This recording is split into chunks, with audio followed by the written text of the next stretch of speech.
This is Fred Beck from Fred Beck's Fighting. I'm in Los Angeles today. It's kind of cool saying that, isn't it? Yeah. I'm in LA. Joined by Alex Wassabi. It's quite nice. I feel quite professional right now doing on a set. It's good to be here down at your studios. Yes, thank you. Yeah, this is my set. He asked if we could meet up. I was like, well, I'm at work right now. If you want to come over, like 30 minutes ago, now you're here. I prefer doing interviews at people's like workstations, their house. You got a lint right there. There you go. Good. There you go. I prefer doing interviews at like people's houses or sets. Yeah. Or workplaces than the boxing gym. It's more interesting than the loud, sweaty gym. Yeah. It's way, way better. But how long you have this office space for? About 2 months. New channel. It's called Spicy Fruit. Me and Roy just got back together. Yeah. We made videos for 10 years together. Split up for 8 years. Got back together. Now we've had this set built.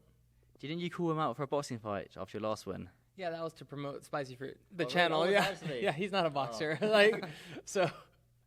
Okay, that makes sense then. Good little promotion right there. Yeah, it got but I found 70 million TikTok views. Really? There's 70 million views cumulatively combined about that. Yeah.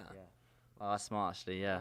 Maybe I should start thinking about kind of promotion more. Anyway, I found out that most YouTubers, they all have like a workspace now. Yeah. It's not really you and a cameraman. It's a whole team, a whole setup. Mm-hmm. I was just at Jesse's. Obviously, he left now. He started his own business called Sunday. Yeah. He's got this massive kind of workstation, a bit like this. How important is it for YouTubers nowadays to have like an office set up, a team to help base things out? Well, for a long time I didn't have that, but it helps a lot. It makes things more efficient. We have a director, a writer, producer, arts department, all that stuff, HR. It just makes things easier. HR. Yeah, so like I don't have to set up the camera like back in the day. I don't have to like get up and check the camera. We have people. We have a bunch of different angles. Like it's just we had a sound guy, all that stuff. So it just makes life easier. And it's less of a headache, I guess. Yeah. And the content is better, higher quality. It's a team effort, so it's a lot better than just doing it by yourself. Like I'm still doing. Yeah, you'll get there. Well, no, I think I'll always do this. I think I'll have a podcast. Mm-hmm. You'd have a whole team. Mm-hmm. But because doing it by yourself, I've found a way of doing it so easily. Yourself, a tripod, your microphone, your camera, going around people's houses. Yeah. It's so quick and efficient. It is good. I think it's easy by yourself. But imagine having somebody carrying the camera for you, double checking, making sure the batteries are charged. They're setting up the rides. They're setting up where you're staying at. Bringing you water. That's true. You just focus on the content, and that's. Don't tempt me, Alex. Don't tempt me. But I'm not that big time yet. Maybe in like a few years. Yeah. When like you got more of an ego. You need some people to bring you water, tissue every now and again. Yeah. It was not a bad life. It'd be all right. Yeah, it's nice. It's not too bad. With yourself though, I last saw you about 3-4 days ago. Yeah. Not long ago at the fight. Did you enjoy Nashville? Yeah, that was cool. It was hectic because Nick asked me like the day of or the night before if I could be in his corner, and I was like, yeah, because the plan was I was gonna walk out with him. Yeah. Because we're just friends and we train together every once in a while, and I was like, yeah, bro, I'll walk out with you. And then he was like, yo, can you actually be in my corner? I was like, yeah. So then I got briefed on what the corner was going to be like for the survivor tag, and you have to run around. Wherever they tag out, you have to run to that corner. So it was pretty hectic. It's not, I guess if it was doing a normal boxing fight, you wouldn't be as stressed out, because it's a normal fight. You'd be in the corner, giving advice. Yeah. The main coach does his thing, wipe his forehead off the sweat, or the blood away. Yeah. This is a completely different ball game than Survivor Tag. Oh yeah, Survivor Tag. It was fun. It was kind of like a game. It was like, oh okay, run. Oh okay. But the problem in Nashville was like there was no time anywhere. You couldn't see the time on the rounds. You couldn't see like there was no screens. So the fighters didn't know like what round we were in, what time, how much time was left. And when we were in the corner for the 4th round, the coach asked somebody on the DAZN team or the Misfits team, was like, hey, what round is this? And they said 3rd round. And I was like, wait, that can't be right. So I leaned over the ref's table and I saw that it said 4th round. And I was like, oh shit, there's only 30 seconds left in the 4th round. And the coach was like, oh, we got to go to that corner. And while we're running, I tried to keep I kept my mouth shut the whole fight because I'm not the coach. I don't want to interfere. I don't want to mess up. They have a game plan. They have a strategy. He's executing. But when we were running to that next corner with 30 seconds left, I was like, Nick, there's 30 seconds left. make a statement. And he said, after the fight, he said, bro, I heard you say that. I didn't hear anybody's voice except for my coach the whole fight. And then I heard your voice, and I was like, oh. And he said that's when he was like, boom, on Ryan. He ended it strong. And he said he said he didn't know what round it was in, how much time was left, but I'm glad I could help. Wow, so if you didn't say that, he might not have won. He said that he was about to tag out. Wow. Yeah, he didn't know. He didn't know that there was that much time left, and then he was like, "Oh, okay, I'm not gonna tag out. I'm about to go in." And then he left it all in the ring. Yeah, that's smart. Well done. Well done, Alex. I know. You get a little percentage. I guess you get a little percentage of that win now. It's not too bad. No. It was all him. He did all the work. He did everything. I was just there to support. Did you think at the end, were you confident he'd have done enough? Or you did a little bit nervous there, thinking, oh, wow, what if they go to Swarms or Dave? The problem was, since we're like in a normal boxing ring, you're in one corner, you're watching the entire fight. You're watching your fighter and their fighter. And this one, when our fighter wasn't in, I wasn't paying attention to the fighters in there because I had to either run to the corner or I was like saying things like, when you can rest, breathe, slow your breathing, get ready to get back in there, and like stuff like that. So I'm not focused. I'm just focused on my fighter. So when he's not in there, I don't care what's happening in there.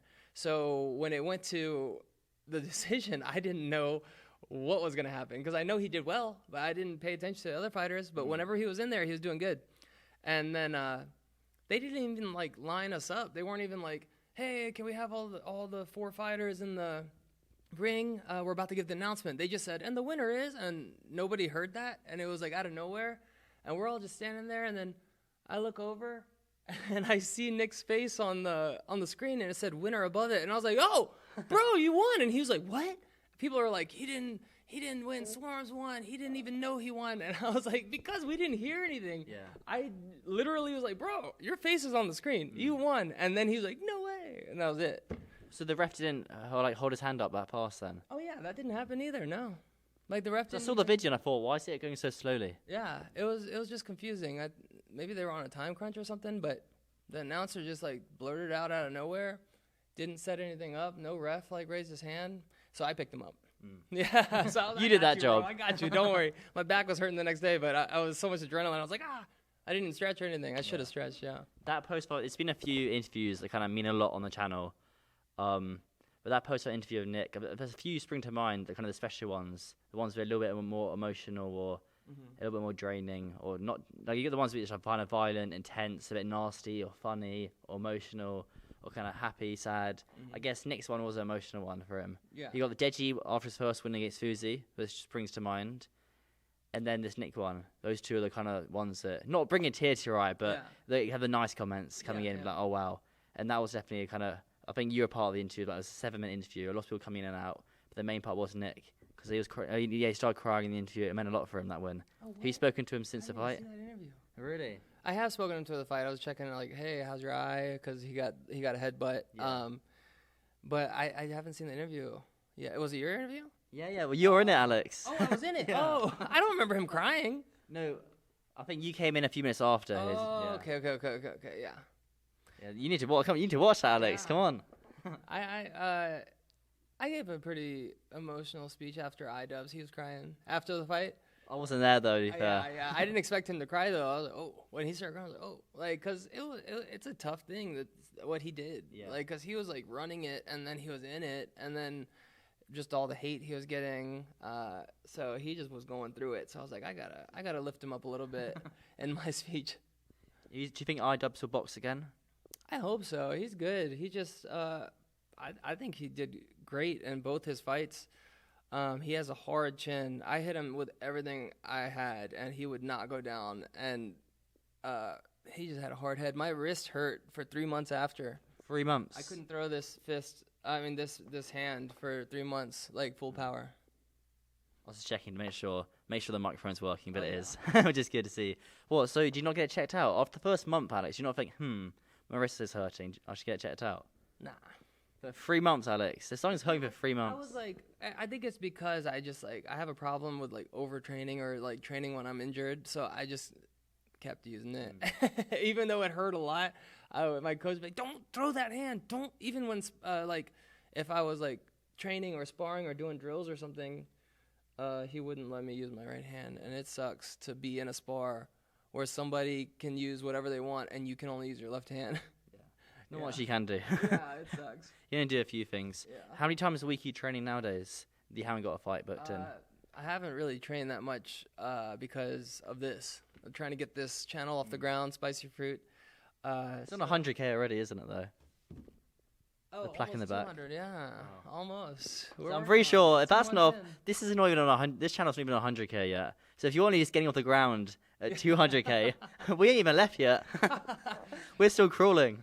Yeah, we've been working hard. We're just trying to, like, we're best friends that we had we split up and we were out of contact for years, and like it was a bad fallout.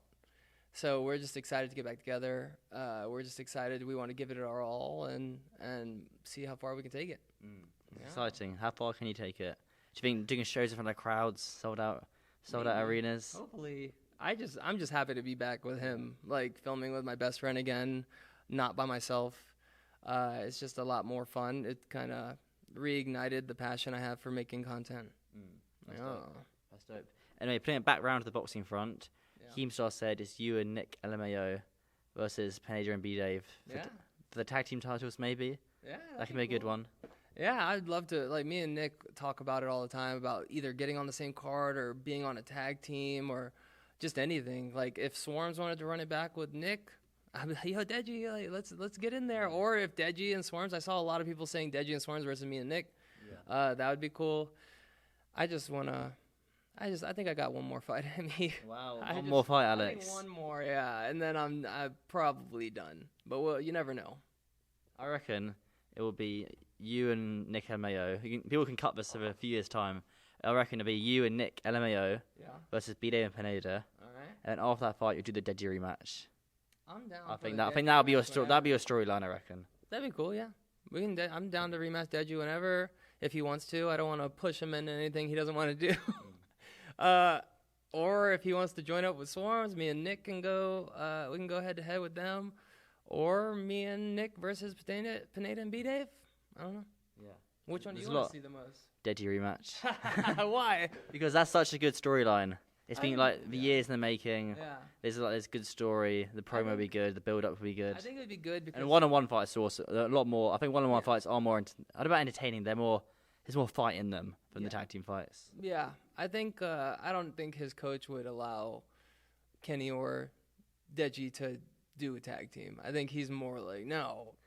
Like Daily for Alice. I'll ask Daily when I see him next. I'm sure he would. I think he would. Do you? I think so. Yeah. I've seen stuff of him saying that he wants us to have a rematch, but I've never seen Deji say anything about it. But I'm down for whatever. Okay. Let's do it.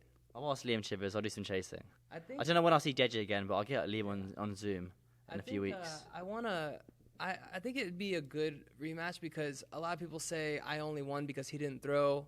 And then so we both have a reason to get back in there because I want to prove that it wasn't a fluke, that I won that and it wasn't just that Deji lost. I won. So I'm sure he feels the same way. Like I don't know. We'll see. I don't know. He wants to avenge a loss. I want to confirm my win. So. Well, your win's confirmed, but I guess for you, if you want to end your career, ending on the Deji rematch after Deji just fought Floyd, he beat Swarms, he beats Fuzi. He's come a long way since then. Yeah. Be a great story, I guess. If you were to win, it'd be a great send-off as well. How many fights has he had now? He's had the 3 losses and then 2 wins and the Nemeva one. So 6 fights. Yeah. I've had 2 fights. I don't know why he's hesitating. You need to get a tag team in there, then you can fight him. I guess, yeah. I don't know. So when we fought, I was his 3rd fight. He was my 1st fight. So it'd be the same amount of. Oh yeah, still equal, I guess. Yeah, it'd still be like triple the amount of fights I've had. Yeah, I guess. Yeah, that's quite a good way to put it. For yourself though. Yeah. Anything come up? Anyway, actually, before we talk about yourself though, let's talk about Jake Paul, Nate Diaz. Yeah. You're not going to that fight. I'll be going. I'll be running around asking for interviews for everyone. Yeah. Who do you think wins that? I think Jake will take it, but Nate Diaz, he's no joke. He got cardio. I feel like similar to I does, where he just keeps coming. Like it doesn't matter how many times you hit him, he's just always gonna be there. So we're gonna see how Jake feels when he hits him with everything he has, and Nate is still there in the later rounds. I think, well, Ben Askren, that should have never happened. But I think Nate Diaz will do better than that. So, I would hope so. You think it's gonna go to decision, or you think he's gonna knock him out? We can talk off camera. Oh, okay. I'm always going to sit on the fence, but bearing in mind, Nate gets cut very easily. Yeah. That's the thing you got to bear in mind, I think. Yeah. I don't know if be very impressive if Jake could actually knock Nate out, but Nate gets cut very, very easily. That's the thing. So it could be a doctor stoppage. It could just get drawn out to a decision. What's There's lots of different ways. History? What's Nate's boxing? He hasn't had a professional boxing fight yet. No. Oh. Well, he probably gets cut with the little gloves, but the big gloves, he probably won't get cut as much. Maybe. Yeah. That's a good point, actually. Yeah. There'll be 10-ounce gloves. Yeah, but compared to Compared to the 4-ounce gloves, yeah. Big, yeah. So we'll see. Do you watch a lot of UFC? No. No, you don't. Not that much. The big fights, but I'm not really in that. I'm just a boxer. Yeah. So Spence and Crawford this weekend. Oh yeah. Who wins that then? I don't know. I feel like I'm more of a Crawford. I'm picking. I don't report on professional boxing much anymore, so I'm picking Crawford. Yeah, I reckon he'll win. Towards Crawford, yeah. What about I don't know if I'm saying his name right. Inoue, or Inoue? Inoue. Yeah, he won the other day. He beat Stephen Fulton. What about him versus Tank? Who's gonna win? Well, Inoue would have to come up a lot of weight, wouldn't he? And Tank would have to go down a little bit as well. So I think Tank would be the favourite for that. Well, what weight does Tank fight at? He last fought at lightweight. I think that Inoue, he just fought at the heaviest he's ever fought, which was, I think, 130. Was it 130? I think. I don't know. I believe it was 125. Oh, 125. At flyweight, yeah. Oh, okay. I don't know. But we'll see. That's a really good fight. Yeah, I think Tank would Pure boxing purist. I think it'll be a good fight, but I think Tank would take it. Yeah, that's a real kind of boxing purist fight as well. Yeah. KSI Tommy in October, they're saying. Yeah, How does that go down? I think Tommy's going to take it, but I want KSI to win because he's a YouTuber. And I'm like, oh, Team YouTube, let's go. So that would be crazy if he beats him. That would be crazy. It would be crazy, wouldn't it? You can't say. You can't tell. What do you think, Fred? I don't know. No, that is a really, really big fight. Yeah. Do you think it does over... I can't believe he's actually doing it. That's crazy. Because if he beats him, then there's no point in fighting Jake, right? Kind of, but you do still want to see the Jake fight. Yeah, I mean, everyone wants to see it. But I don't know. It kind of like negates it a little bit. It's like, because I think Tommy, KSI's fight is definitely tougher than Jake's fight of their both coming up fights. Because Tommy would definitely beat Nate for sure. You think, right? Yeah. In boxing, yes. Yeah. So. But then Jake did just fight Tommy as well. He did just fight Tommy. Yeah. So I think Jake's gonna win. I hope KSI wins, but it's a long shot. We'll see. Yeah. If he does win, that's huge. That definitely goes viral. Do you think it does over 800,000 or to 1 million pay-per-view buys? I have no KSI idea. and Tommy. I don't know. I don't know what other people have had done. I don't keep track of pay-per-view. Well, Jake and Tommy did 800K. But you had 2 years of storyline and pullouts and the drama. Jake and Tommy did. I think KSI and Tommy will beat that. Especially it's in London. Yeah. Yeah. I think they'll beat that in London. Yeah. That's good. You wouldn't fly over for that one?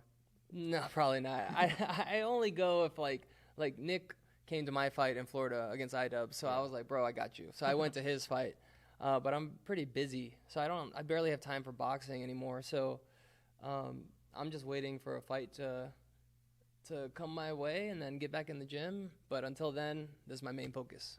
That's dope. That sounds good. So anything apart from work, anything exciting for yourself? Any holidays coming up soon? I know you went on one recently. No, I'm just locked in. I'm locked in. I'm focused. Content every Tuesday, Thursday, Saturday at 11 a.m. Wow, that's a lot. Oh yeah, every single week. We're doing it by season. So this is season 2. I think we're on the 5th or 6th episode that has been released. But that's all we do. 8 hours a day, just filming, brainstorming, content. Go. I love your impression. You're like, that's all we do. That's what we do. Go. The sigh as you say it as well. That's it. Gotta get to work. I got because I'm getting to the age where I want to get married. I want to have kids. So I'm always thinking about my. How old are you now? 33. 33. I look good for 33. Yeah. I thought you'd be like 28. Yeah, that's what people say. Yeah, but I'm always thinking about my future family because I always feel like I was born to be a father and a husband. So I just want to be prepared for that when that day comes. So I'm just work until I achieve that goal. Yeah. Face Temper got married recently. I know. I remember having a joke to Wade saying, "What if I did?" Looking back, I do regret not doing it because it would have probably gone viral. If I'd have flown over, and as soon as he left the church or registry office, the cameras turned on immediately, and he's kind of with his wife, and then she's in a wedding dress, and he's in his suit and tie, he's been married, and I go, "Face Temper." Oh, sorry, not Face Temper. I go, "It wasn't Face Temper. It was Face Sensei." Sorry, he got married. Face Sensei got married really recently. I go, "Face Sensei, he's got married. How does it feel?" Immediately cuts into the interview. He would have found it hilarious. It would have been good. Like if you and your bride had to go 1-on-1, who would win? What round? How do you think it would? What would be the outcome? What other couple would you find a tag team match? That'd be good. Yeah. So for your wedding, Alex, stay on your toes. You never know. Okay, I'll send you the address. And you pull up, saying, "Alex, how'd it feel, man? We're married, man." Yeah. You're good. It'd be good. But no, I do appreciate you having me over to the studio. Of course, anytime. I've taken up about half an hour of your time. I know how busy everyone is. Now I can understand how busy YouTubers are and how valid it is. There's YouTube boxers that dropped everything and they just box like Slim and Gib and I guess Pineda and B-Dave. All they do is focus on boxing. Then there's like people like me, Nick, Kenny, KSI, whoever else, and they're just when they're not boxing, they're just working. Yeah. And I fall under that category. So whenever this next fight comes up, it's gonna be tough. But I'm gonna give it my all. I'm just be exhausted 24/7. Good luck. Have fun. Thank you. I'm in LA though. One more thing. Yeah. What do you recommend me doing? I'm 19 years old, so I can't really drink. So you don't really get allowed in bars or clubs. But shopping wise, I want to do some shopping. Yeah. I need to buy some more red t-shirts. I ordered a new red sweatshirt, but you can't wear red sweatshirt in the heat. It's too much. So you need to buy some red t-shirts. It's hot. You know, this month is the hottest recorded month in all, in the last 120,000 years. Really? Yeah, it's the hottest recorded month in the last 100. In Los Angeles or in the world? Oh wow. Okay. Crazy. So bring some SPF. You're kind of light. So you're gonna burn soon, Fred. Yeah, put some SPF on your face every day. There's the Grove is cool. There's Universal Studios. Oh, really? That's fun. There's City Walk. There's Magic Mountain if you're trying to do roller coasters. There's Big Bear's only an hour and a half away. There's Malibu, Santa Monica beaches. Where's the big sign? The Hollywood sign. Oh, that's in Hollywood. Obviously, it's in Hollywood, Alex. If you go to go to I don't even know what the stars, wherever the stars are, the Chinese theater, then you can see it from there. There's a bunch of places to see it from there. Have you ever actually gone to see the Hollywood sign? No, I believe it's illegal to get right up on it. Oh no, but have you actually gone to see it in person? Yeah, there's some hikes that you can do that you get right there. Like all the influencers take pictures and they make it look a lot closer than it is, even though you can get pretty close to it. But there's also some on the what is it called? The Hollywood. I've lived here for 8 years. The Hollywood Stars, or the sidewalk. Oh yeah, basically they got the stars in the sidewalk on the ground. There's a bunch of places you can see it from there too. Sidewalk. It's such an American. The pavement. That's what we call it in the UK. Yeah. That's what sidewalk is. Yeah. Pavement is just pavement. That's like the street for us. I don't know the street and the pavement. It's all different lingo. I'm still figuring it out. But Alex, thank you. I do appreciate it. Anytime. You're here for a few weeks? I'm here for 4 more days in LA and then to Dallas for Jake. Oh, and then you're not coming back here? Maybe in another year. Oh, okay. All right. I'll see you then. I'll see you at the next boxing event.